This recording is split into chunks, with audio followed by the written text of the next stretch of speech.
Hi, my name is Cindy Cooley and I go to Living Hope Christian Fellowship, and I'm going to tell you one of my stories. When I was growing up in Christianity, when I first became a Christian and I started growing and everything, I had many questions, and I felt really insecure about asking all of those questions, and it never seemed to come up in church, and it never seemed to come up in Bible studies, and I didn't feel really confident enough to ask the questions because it seemed like everybody who was around me knew the answers already, although I think they probably didn't. But so I researched and prayed, and eventually, over a lot of time, I found out what the real answers were.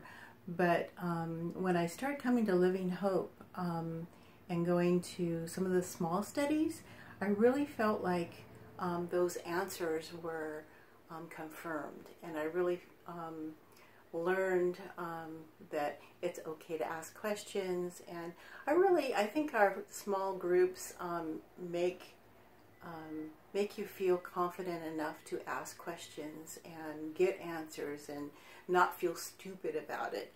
And you know, if you have questions, go ahead and ask them, because there's nothing better than to have the truth.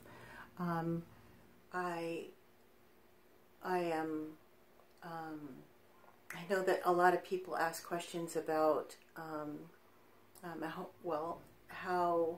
how do I hear from God, and how does He speak to me? And one of the ways that I hear from Him is through the Word. A lot of times I'll wake up in the middle of the night because something is really bothering me, and I'll start reading through His Word, and all of a sudden the answer will just pop out at me.